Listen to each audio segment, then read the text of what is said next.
Você sabe o que é um cartel? Um cartel é um acordo formal entre empresas que deveriam ser concorrentes, mas que se unem para controlar o mercado. E eu sei que provavelmente você não se surpreende com o fato de haverem cartéis no Brasil. Afinal de contas, o Brasil não é para amadores. Mas o que deixou a gente levemente de cabelo em pé, pelo menos eu fiquei levemente de cabelo em pé, foi a existência de um cartel de empresas para poder manter controlado, por assim dizer, o valor dos salários dos trabalhadores. Ao olhar a lista das empresas, é o que deixa a gente assim mais impressionado. Olha só, 33 empresas.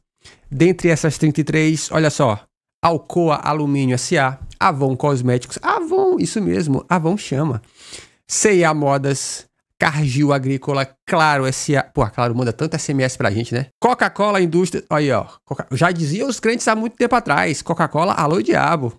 Companhia Siderúrgica Nacional, CSN, né? Dow Brasil Sudeste Industrial Limitada, Danisco Brasil, que antes se chamava DuPont Nutrition, General Motors do Brasil, Goodyear do Brasil e Produtos de Borracha, IBM Brasil, Kimberly-Clark Brasil Indústria e Comércio de Produtos, Klabin S.A., Arcos Dourados Comércio de Alimentos, Monsanto do Brasil, Natura Cosméticos S.A., e a Natura vive dizendo por aí que se preocupa com a Amazônia, o desenvolvimento sustentável, né? Exploração sustentável, essas paradas aí. Nestlé do Brasil, PepsiCo do Brasil, Philips do Brasil, Pirelli Comercial de Pneus Limitada, Sonoff Aventis Comercial e Logística, Sonofis Aventis Farmacêutica, Caralho, eu até grifei aqui porque a ideia de que o Serasa faz parte disso me deixa muito pistola, mas eu vou explicar mais a respeito.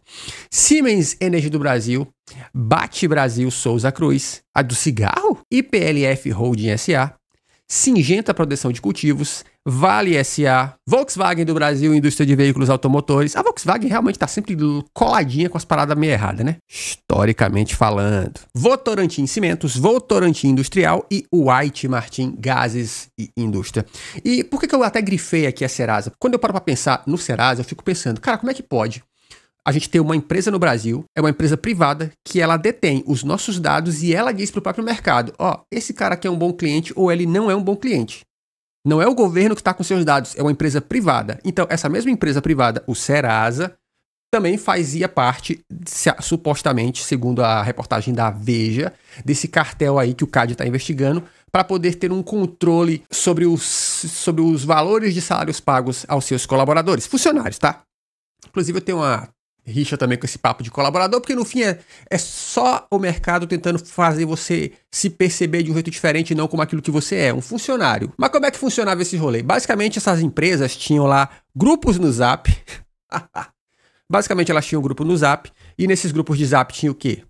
Nesses grupos no Zap tinha aí seu nome, telefone, endereço, filiação, salário. E para que servia tudo isso? Porque aí, basicamente, quando você, por exemplo, sabe quando você está numa empresa, que aí você coloca o currículo numa outra empresa, e aí aquela empresa te chama para uma entrevista, aí ela pergunta para você, então, cara, vi aqui que você trabalha na área aqui e tal, quanto você ganhava lá no seu trabalho? Que muitas vezes o trabalhador aproveitava, então, tipo, você ganhava um salário mínimo, você ia lá e falava, pô, eu ganhava 2. Você estava tentando aumentar, né? Você não vai querer ganhar a mesma coisa, você quer ganhar mais.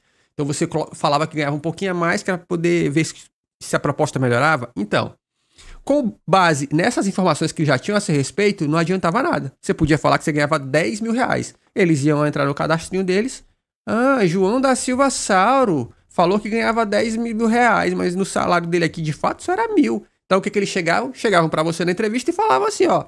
Então, irmão, eu sei que você é um profissional qualificado, mas infelizmente nós estamos passando por um momento que a gente não pode te oferecer mais do que um salário e talvez uma bonificação ali de uns 500 reais. Então, ao ter os seus dados compartilhados, isso será útil para essas empresas poderem sempre manter os seus custos todas de salário. É por isso que os salários não variavam muito de uma para outra. E aí cria nos trabalhadores, a percepção de que o mercado só está pagando isso aí mesmo. E, cara, isso é tão verdade que olha só uma das áreas mais promissoras dos últimos anos, né? A área da galera da programação. A galera da programação nos últimos, talvez, 5 anos aí, viveu um boom econômico onde os caras simplesmente assim, ó, pulava de empresa para empresa porque os salários estavam escalando de fato. Os caras estavam ganhando uma boa grana. Não que eles não ganhem, muitos ainda, os seniors, pelo menos, uma grana razoável, mas estavam ganhando uma boa grana. E o que aconteceu, e eu não estou inventando, a gente tem relatórios de vazamento de carta do Google nesse sentido. As empresas simplesmente chegaram um dia e falaram assim, galera, vamos reduzir essa parada? Vamos. Se juntaram, meteram layoff em geral, deixa aí segurar uns 3, 4 meses aí, porque a água vai bater na bunda, né? Os caras vão ficar sem grana, e aí eles vão aceitar trabalhar por menos. E de fato foi o que aconteceu, de fato é o que acontece. Por mais que os trabalhadores muitas vezes não sejam organizados, por N motivos, principalmente a gente nota isso muito no Brasil, quando os trabalhadores são de uma classe que ganha um pouco mais, os caras tendem a achar que eles são abençoados demais, então eles não se organizam como grupo. O que acontece? As empresas se organizam. Os caras são ricos, mas se organizam. Os caras são ricos, mas fazem almoço, jantares, um monte de reunião juntos. É grupo da maçonaria, grupo do Rotary Club. Isso, historicamente, os empresários se reúnem. Os empresários se reuniram e falaram, cara, vamos acabar com essa mamata. Por quê? Porque eles têm grana, tá? Por ter grana, eles podem se dar o luxo de simplesmente fechar a torneirinha e passar 3, 4, 5, 6 meses, muitas vezes, empurrando com a barriga, porque ele sabe que você não aguenta 6 meses. Ele sabe que o trabalhador, na maioria das vezes, não aguenta 2, 3 meses se cortar naquele padrão de vida dele. E ele sabe que ele vai topar trabalhar por menos. O CAD alega que se as acusações forem comprovadas, as empresas podem sofrer, né, multas de até 20% do seu faturamento anual. Honestamente, eu acho que isso não vai acontecer. O que vai acontecer é o que sempre acontece. No máximo, elas vão fazer um acordo para pagar uma multa singela e vão continuar fazendo a mesma coisa hoje, quiçá de uma maneira ainda mais subjetiva, né? Foram pegos no Zap, mas talvez eles vão usar agora um sistema interno, algo do tipo, tá? Isso não vai mudar. Então, isso serve, essa informação, meu amigo, serve para que eu e você, meros mortais, trabalhadores, a gente entenda que, cara, ou a gente se organiza, e aí eu tô falando de sindicato para lutar por direitos, ou a gente tá ferrado. O mundo não é um morango, e ou a gente acorda, ou a gente vai chupar uns limão aí, ó. Que desgraça.